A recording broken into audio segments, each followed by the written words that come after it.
Thank you.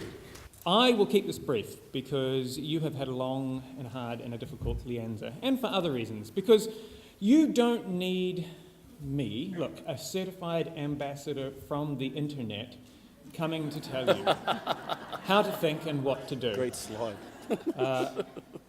Because when I signed up to give this talk, I had in mind LIANZA 2009, which was the last LIANZA that I attended. And I had a pretty clear idea of what the context for my appearance here would be. The context would be all of these expectations that you have, right? That these things bubbling around in your mind that somebody needs to help you with, right? Relevance, why don't politicians listen to us? What's the future of our profession? You know, e-books are Satan's little silicon fingers. There's that ubiquitous, actually, I forgot, I wanted to start by going shh as you were applauding. And I'll come back to the shh later on, but it does give me great satisfaction to finally shush a librarian. And, you know, in 2009, everybody was worried about blogs and trying to get their head around what that was and how to use them and whether you should. And now it's 3D printers, and should you have them or should you be partnering with a makerspace, and what are they anyway? And is plastic really our business? But I thought I would have some pretty straightforward messages that I could bring you that would cut through the noise and deliver some straightforward, as you said, value. Right? Libraries have a future. That future is connected to the purpose of their organisations. The purpose is around helping people to wrangle knowledge. People and their needs have changed, so you're going to have to learn the medium of your customers, so that you can meet those needs. Not rocket science, because at heart, I've spent the last 8 years, both in governance and as a consultant, learning what the art of being a consultant is. The art of a consultant is telling people what they already know and then charging them for it. Right? You know this. You've paid for them, or you've seen others pay for them. So I was fully expecting to trot out all the pictures of, you know, this is what a gigabyte looked like in 1988, and this is what it looked like in 2008. Right? Gosh, isn't this amazing progress? And now we have to deal with all of... You know, I probably would have, if I'd prepared this, I would have thought how many libraries of Congress you can fit on it, because that's the unit of information, isn't it? Not the gigabyte anymore, it's the Library of Congress. I would have used quotations like, the future is here, it's just not evenly distributed yet, by William Gibson, right? If you are a futurist, if you're a consultant who comes in to tell people about the future, you are required by law. You get expelled from the profession if you do not use this quote. And I would have told you basically to keep calm and carry on, you're all doing fine. And in fact, when I was looking for this image, I loved what Google also showed me. Keep calm and eat cupcakes. Keep calm and go shopping. Something close to my daughter's mind. I like to keep calm and make bacon pancakes. It's a little out of left field, but I can see how that would help. And if all else fails, here's some advice you can take away. Keep calm and call Batman. But the basic message that I wanted to leave you with was not to worry about the internet. It is, after all, only full of cats. You are safe.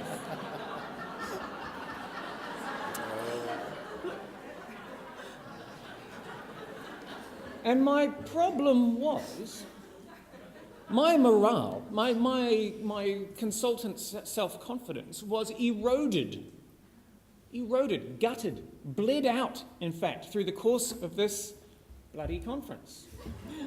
Because every single one of your keynoters has come in and stolen my points.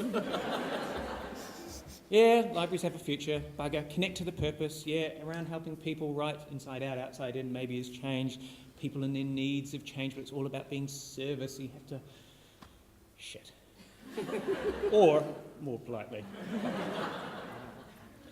I just want to remind you, though, that I've been showing you neat pictures that I found with Google.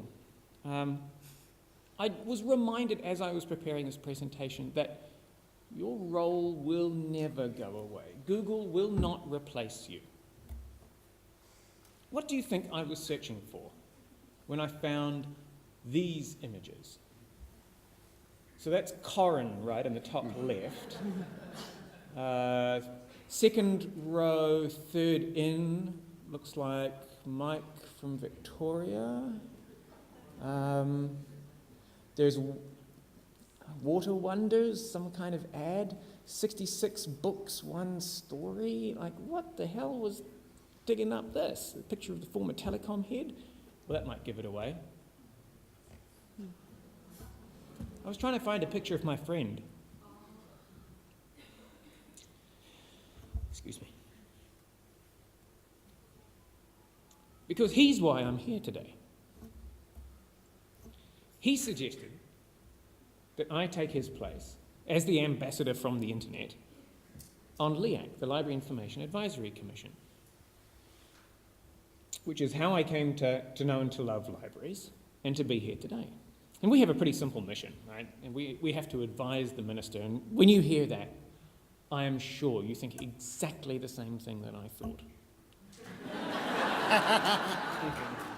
It's not as bad as that, I promise you.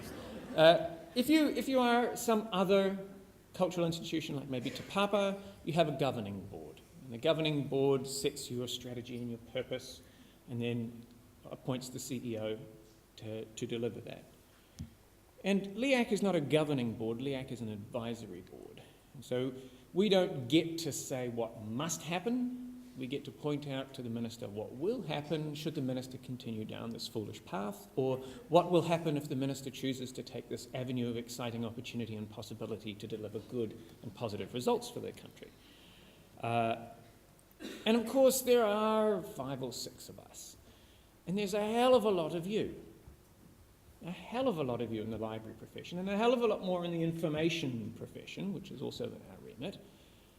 So what we've started to do is, rather than be as inwardly focused as we have been in the past, is to reach out and start talking to you. Now, I'm not here being the official voice of LIAC. We have a chair, and that's his job. I'm here as a member. This is one of the things that I do. It's why I'm here in front of you. So we've been reaching out to you. And we take the information that we hear from you, the ideas, the amazing stories of the projects that are delivering incredible value. Value. Oh, what a meaningless word. Sorry. That are doing wonderful things in the world, that are, to use Lorinda's challenging word, awesome, right? To be out there being in front of relevant, and that are actually inspiring and positive and uplifting. And finding those stories and finding the opportunities and acting as a conduit. And feeding back what we hear from each other, what we learn and think of ourselves, feeding that back to you through professional bodies, because sadly there's only 6 of us, and by God there's a hell of a lot of you, and we can't meet with all of you individually. And we deal with exactly the same things when we talk to the minister, right? All of these things come up again, right? Why should I listen to them? Hasn't Google made them irrelevant? In an age of ebooks, why does anybody need a room full of paper? Librarians, they just bustle around going shush, don't they? There is no future for the profession. They have no relevance. And what is a 3D printer? So obviously, you know, some of the laggard members of your profession and some of the laggard members of the political profession share that common element of what is a 3D printer. And it's our job to spread that same message, to come back with those same things. Libraries have a future. There is a higher purpose, more than just keeping the weevils out of paper, right? And it's around helping people to wrangle their knowledge. And so we have to put this into politician terms, right? So libraries have a future, so you should be bloody funding them, right? You have to see the value of a library. You have to see the purpose of the organisations that they support to understand why we have libraries. And once you see that, you can see the social and economic value, the cultural value. You can see the connection to Mātauranga Māori. You can, see how, if you want to serve the changing needs of the people, you're going to have to make this digital shift. You're going to be looking at community hubs. All of these things are in the conversations that we have with the minister to help them understand what it is that you do and why it's worth supporting you. Now, that's only a small portion of what I do. I actually have a couple of secret lives when I'm not. Actually, I found the most flattering picture of Superman that I could. Really, my alternate lives are a little like this, because I'm not as super as you might hope, but I try. So one of my alternate lives is with teachers and educators. See, this is how you make school cool, folks. I love teachers. I love them for a passion. And in fact, I've just recently taken a job, and that job is at a startup called Harpera, making educational software. So teachers who use Google Apps in the classroom can see what their kids do. I took the job because I love teachers. And I haven't only recently discovered teachers. When I moved back to New Zealand in 2005, I started volunteering at our local school, got involved. I'm the chairman of the school board. And after a particularly good year, I bought the school some laptops. And I said, it's a small rural school, 55 kids. You know, we shouldn't be stuck in the past. We should be moving into the future. And Mac laptops instead of those crappy broken PCs, that's the way to do it. And it took me 6 months to realise laptops aren't the answer. I could buy all the bloody laptops I like. I could buy iPads.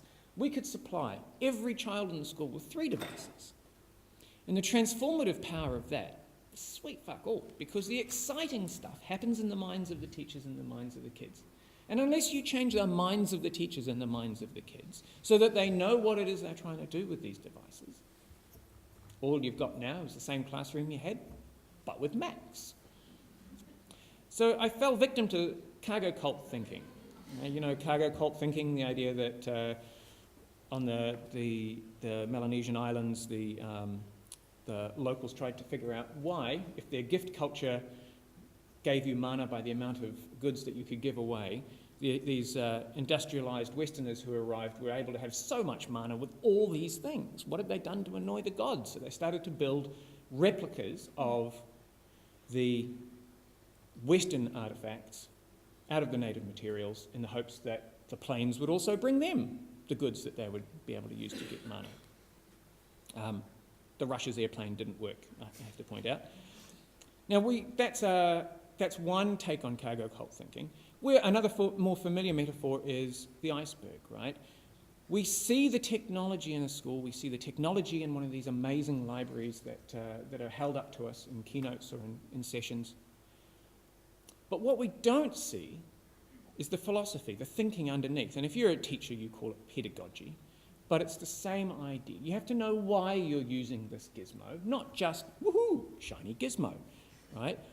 The technology is what we use, but the really important thing, the substantial thing, the thing that's hardest to convey and the hardest to change is that understanding of how we use it, why we use it. So when you see, these folk held up who are just amazing and they really love their iPads for what they let them do, or they love their social media engagement tools or their 3D printers or whatever it is, right? And you want to become like them, you don't become like them by buying the artifacts. Like that might be necessary, but it is certainly not sufficient to get you there.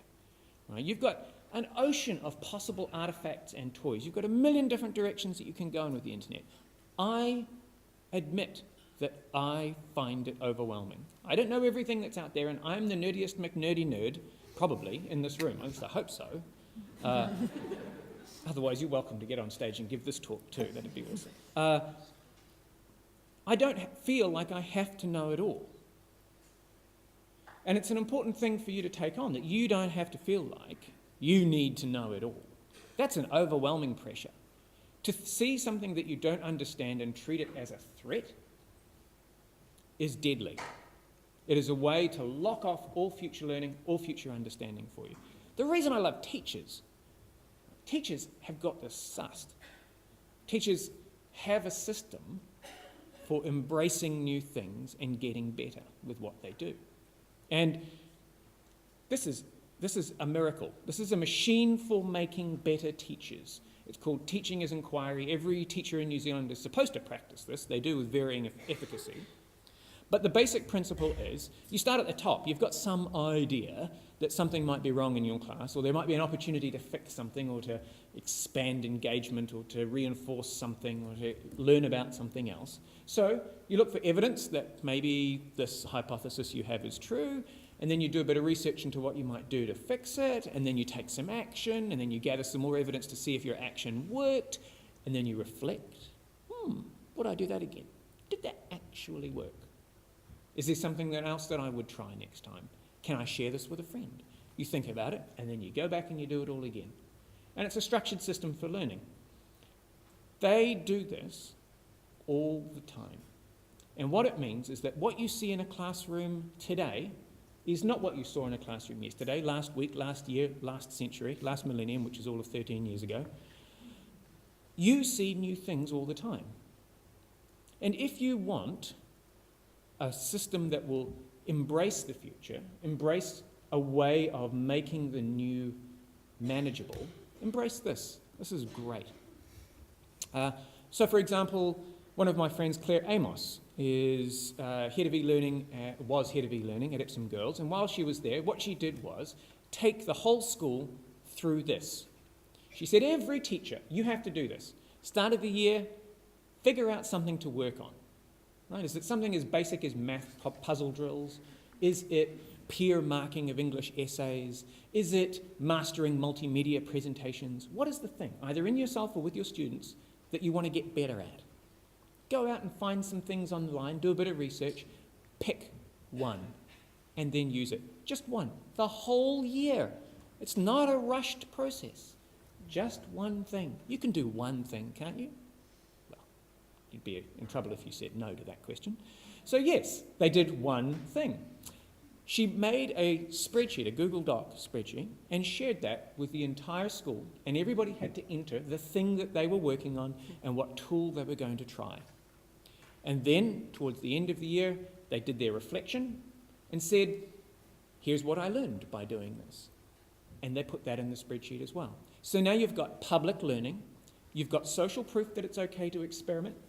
I mean, I'm going to take a risk, and that's scary. But if we're all taking a risk, oh well, actually I'm just one of the crowd, and that's nice and safe. And she had public sharing of the individual learning, which meant that everybody learned from everybody else's experiment. It's fantastic. What a brilliant idea. And of course, teaching as inquiry is fantastic because most people in their learning loop, in their way to improve things process, right, they have one step. Oh my God, iPads. Oh my God, an online catalogue. The cloud. I don't know what it is, but I'm going to get one and we're going to do it, by God. Right? We have an action. The good thing about the world of teaching, the good thing about that inquiry loop, the good thing about picking one thing and working on it is that it lets you fail fast, although I hate the phrase fail fast because the emphasis here is on failure. Right? And the point is not to fail fast. I can very easily fail fast all the time and it won't make me the best person ever. Right? What we're talking about is having a safe, controlled way, relatively safe, controlled way, that you can learn fast. Right? You can learn cheaply. Because ultimately the goal of your learning is to help you succeed fast and succeed cheaply. Right? Rather than committing the classic big project mistake of investing millions of dollars to get something out in front of people that only to discover then that they don't like it. Right? That is the cheap aspect of this success. Do a little bit. Still smell like there's some success lurking in that direction? All right then, do a little bit more. And keep iterating in that fashion. Because the goal is to learn. The goal is to not to fail. The goal is to learn. That's one of my lives. That's one of my secret identities. I have another secret identity, which probably isn't that secret now. I'm a big, hairy geek. I am one of the microcomputer generation of computer geeks. So this is the generation before me. This is the Rand Corporation's vision of the computer that everyone will have in their home. I want the steering wheel. I think that's awesome. So it's my generation that gave you this. You're welcome. And when I started in my career, my chosen career as a computer geek, right, we all looked like this. I would say that is an actual shot of me, only I never smoked. But we all used computers that looked like this. In those days, you were drawn to computer programming. It wasn't an option that was out there for everyone. There was a barrier to entry. It wasn't that easy. But there were things that resonated with that field that will have drawn you in. So for some people, it was the fact that there was very little human contact in those days. It's a nice, safe, quiet place for people who aren't so happy with dealing with emotions and people. It's logical. You get great feedback, right? If you write a program and it doesn't work, it's your fault. There's no two ways about it. It's your fault. So it is a great feedback loop of there's a problem. I fixed it. Oh, there's another problem.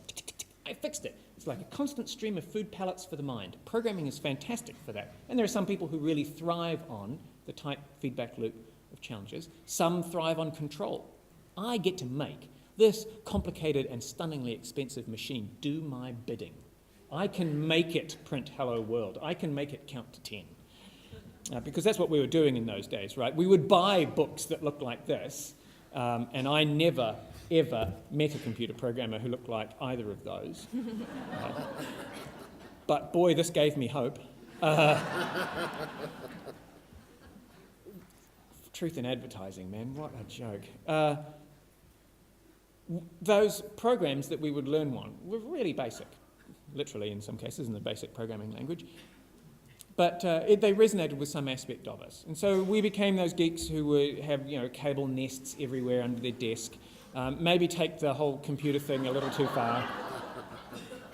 I myself became an open source computer programmer, which meant that, like Creative Commons, we would share the materials for others to build upon. The sworn enemy in those days was Microsoft. And I like to think I've grown past that these days. Now, things have changed. Like those glory days when you were called into the programming field because some psychological element of the profession resonated with you are going. Now, programming, oh God, we want to teach every kid to program, so many people say. It should be part of the standard high school curriculum, if not part of the primary school. Everybody who works with information needs the tools to manage that information. They need to be able to sort it and filter it. If you've ever seen somebody brutalizing their life with a couple of spreadsheets, copying and pasting rows, those people are doing a job that a computer should be doing. That's probably been you at some point in your life. Still is. So the skills that made my life special, that gave me an identity as a computer programmer, as part of this profession, as part of this field, these things that only I knew how to do, and there were other freaks and weirdos like me who did it too, and we had our little subculture, and that was us, eventually our profession. Suddenly, everybody's doing it. We want to teach kids to program, right? maybe primary school's too late to start. Maybe we should be teaching them earlier. And that specialist selection, I need a better term for that, this is weird. That idea that you would select your speciality, your field, because of the characteristics that were in you, resonated with that field. That's gone. Maybe I'll just add 2.0 to make it cool. Here's a word of warning, by the way. Don't make 2.0 of anything 3.0, because down that path lies madness, and eventually you get to 7.0 and 8.0 and nobody uses it, as Microsoft will tell you. So when I started, we had that. This is a computer lab. These people are computers. Back in the old days, a computer was just a woman who did calculations. Just a woman who did calculations. White guy, middle-aged, in a suit, saying just a woman who did calculations. Brilliant. Well, that was your sexist moment. Thank you. You're welcome. There was no technology beyond the adding machine in there. And progressively, we got more and more specialised skills beyond operating the adding machine until finally we became computer programmers. And a densely packed, highly niche specialisation, which it would have been until maybe 5 or 10 years ago. Now, everybody is building silver robots to govern their future. All right? Everybody is a programmer in some way, shape or form. This knowledge of how do you How to drive our special technology, our special techniques is no longer ours. And it's a bad thing. Well, I say it's a bad thing. Right? It's a bad thing because more and more people get to enjoy our lifestyle. You know, you're welcome. But it's also rather threatening. And it's threatening because the thing that made me special, the thing that I knew how to do that nobody else did, that gave my life purpose and meaning, that gave me an identity, we're talking about putting it in everybody's hands. So you can take some consolation from the thing that's happened to your profession is now happening to mine, and we did it to you, somebody else is doing it to us, it's all okay. We have the saying, though, that it doesn't mean the end of computer science. We don't think that computer science will vanish as a discipline. We don't think that the skills we have will be useless anymore, simply because other people know how to do it. We have a saying, computer science is no more about computers than astronomy is about telescopes. We have the current artifacts, and it might be how to program a website, right? It might be how to build a network. It might be how to build a mobile site. But the stuff underlying the surface level of knowledge is so much deeper and richer that nobody is going to be able to threaten our profession by only taking away the top 5% of it. So, enough about me. I am convinced by this LIANZA, by the sessions and by the keynotes, that like Marcellus talking to Jules in Pulp Fiction, I got this, right? You understand. In 2009, that was not the case. In 2009, there was literally a talk at LIANZA about card catalogues. It might have been nostalgic, but there was a talk about card catalogues. Not this year. Good, nobody's correcting me. So, you've got it. The fact that you're here, the fact that you rocked up, some of your colleagues didn't, the fact that you rocked up shows that you're interested in the future of your profession and not just the past. It shows that you are open and willing. It shows that you have some idea about where you want to be. So I wanted to tell you, I wanted to make it explicitly clear that your artifacts are changing, but that purpose that you had is still the same. So your skills, just like my skills, are dispersing. Many other fields are starting to get a bit of the information management, are starting to have their own collections, like Google, if indeed that has anybody's collections. But your profession, your discipline, the thing that makes librarianship and libraries and librarians special is that you own excellence in that. Because everybody else will go for adequacy, right? They'll just take the 5% that they need to get their job done. Because their job is not your job. Their job is not actually knowing everything about how to find the highest quality information. They want to find some information that gets them closer to a solution that they can use. They don't care if it's the best quality. Eventually they will realise the folly of their approach when they drive off a cliff because they didn't get good enough information. And it is you, your profession, your discipline, who knows how to get the best information through your skills. So librarians know more about books than astronomy is about telescopes. You're about the information, you're not about the medium. And that's why I hark back to Eli's careful ignition of the dream of ebooks as an important thing. Right? They're a medium, they're vanishing, they're a captive, controlled medium, which means they will vanish even faster. It's the skills that you have, the things that your disciplines stand for, that will make you special, that will make you, I'm sorry, irrelevant, that will make you useful in the future, make you important. So those skills are organising information, right? That's the cataloguing, that's the metadata, right? You've got this critical discernment for information, a whole level of critical thinking that you can teach and you provide as a service to other people that the rest of the world don't have. You provide service to scholars, and you always have and you always will. Even in public libraries, if you don't think about those lifelong learners who come in to take books off the shelf or browse, they don't even have a card, they are simply looking through, right? Those folks are scholars. And you provide space. Sometimes your space is online, sometimes your space is offline, but you provide space for the public, space for these scholars in which these activities can happen. And you will always do it better than everyone else. Other people will satisfy us with those things. You will go deep because you are the ultimate service profession. Michael said it's so true. It is so clear and so true.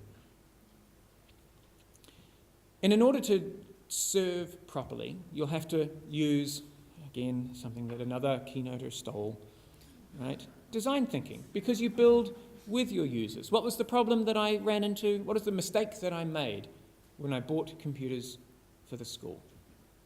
Right? I did the futuring to someone, not with them. So don't make that mistake for your customers, for your clients, for your users, for your citizens, for your scholars. That was the great value of the design thinking keynote in my mind, was highlighting that doing something with and not to. And now personally, I'd like to bring it all back and shine the spotlight on you. Because it's enough about me. It's about you. Each person in this room has a choice. We're at a fork in the road. One path is really conservative. One path avoids change. One path is safe for some value of safe. It preserves your identity as a specialist. I asked people, why did you become a librarian? What got you into this field? You know, some people who said, I liked books. It was great to be in a profession that respected and loved and cared for books and that I could have unlimited access to them. Right? Now, there's a saying on the street that users shouldn't be dealers, but utterly unheeded in the library profession. There were some folk who said, I love order, I love cataloguing, I love mastering and structuring things. So, if I made those people stand up, I'd have to force them into some sort of order, and I'm not going to do that. So there were folks who did that. There are people who love to help. They love to be the frontline staff. They love to have a problem they can answer, right? Reference librarians love trivia. The best thing that you can do is set them a problem to which there is no answer because it's an excuse to dive off forever. Those are the psychological things that drew you to your profession back when your profession was very clearly defined as the only place those things could happen. More and more, we're all in some way reference librarians. I feel like I've lost a part of my brain when I don't have internet access on my phone. Because 12 times a day, I wonder, who was in that movie with? What's the population of? How quickly can I? And I can now have answers in a way that I couldn't before. I enjoy getting lost in Wikipedia. Me and everyone else on earth now loves that feeling that you had. And you thought that you were the only ones who could have it when all the information was in the books that you had. Now we can all experience that. But you still have those skills that are special and valuable. So one path lies maintaining your speciality, maintaining that discipline. If you really, really, really, really enjoy just the pure and abstract element of cataloguing and order, okay, there will be ever fewer jobs for people like that, but there will still be jobs. You'll be fighting them out with other people, but go for it. There will probably, for the rest of your life, be places that need those kinds of skills in depth, in isolation. But the other path is to embrace it. The other path is actually a bit scary because it involves recognizing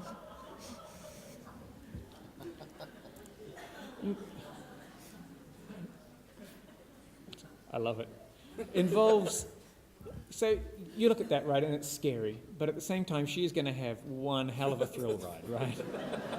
To hospital in the helicopter. This path involves shedding shedding the comfortable, letting go of the comfort of, I'm going to do the thing that I've always done. Right? That thing that you have always done, there will be a decreasing need for it, simply because the world is invading your profession. You know that because everybody on stage has said that. You know that because your organisations have accepted it and you've already begun to change. This is about you. This is about your next year. This is about your rest of your career.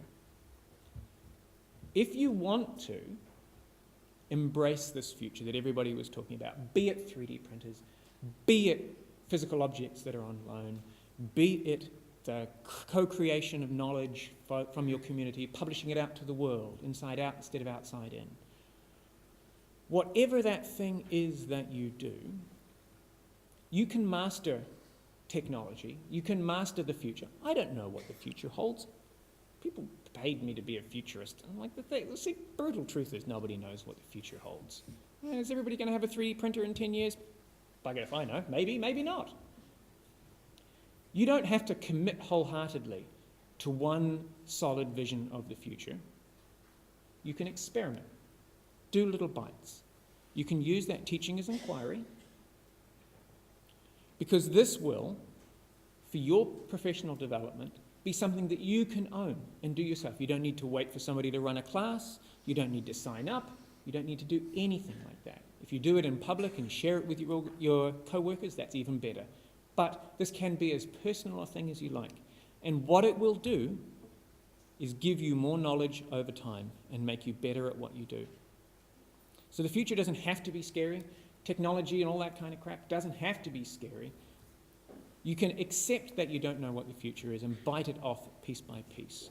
You can make your own damn future. So I'll leave you with these thoughts so that you can look at them and be inspired to ask me all sorts of amazing and insightful questions. Thank you very much.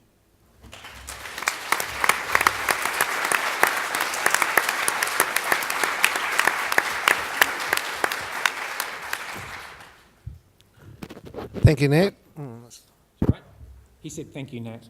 Are there any questions? There's hopefully somebody running around with microphones ready to shoot up a hand. Somebody break the seal, please.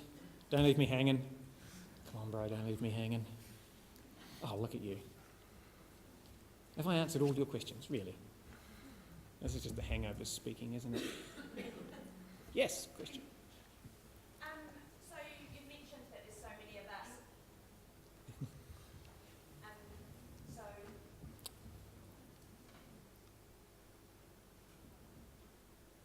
So I mentioned that there's so many of us. and so few people on LIAT, and you need to know about our successes. How's the best way for us to all work with you to make sure that you do represent the profession? So engage with your professional body. So we talk with Lorinda regularly, and likewise SLIS and a whole bunch of other professional bodies, APLM. There's depending on which group you belong to, your professional body engages regularly with us and we with them. So if you want to pass things up through them, go for it. The things that we love, I will send out a plea right now. Right? Two things are gold when you're communicating with people who aren't specialists in your field. One is data, so actual numbers about the effects of things, how many users how many customers you serve, right? How ebook lending is going through the roof or through the toilet, whatever the numbers show. Do it with numbers. And the second thing is those personal, heartwarming stories of change. And what I've done all my life in my various jobs is listen to other people and find the things that they say that are truer than they know and extract them out and use that to support their story. So one of the things that came out of conversing with an Upper Hutt librarian was that so many of her patrons, she said, there's a bunch who are in it for the reading, there's a bunch who are in it for the computers, and there's some who are in it because it's a warm, safe space where people smile at you. And that's something to carry on to the minister and say, here's the social value of that organisation. Right? Here's a deeply human reason why it matters, if for no other reason. But plenty of other reasons. So yes, sorry, to answer your question, go through your professional body and, man, numbers and stories are gold. Thank you. Any other questions? And if you want to shoot me email, my email address is at the bottom there. Any further questions? I've answered all your questions. With any kind of luck, very little in that was new. It was a recap of your brilliant keynotes. Fantastic choice program committee, by the way. Devastating for me, but fantastic for the audience. And you would have asked all of your questions to those folk. I think we're done. Let's let Bill on, shall we? Okay. Brilliant. Thank you, folks.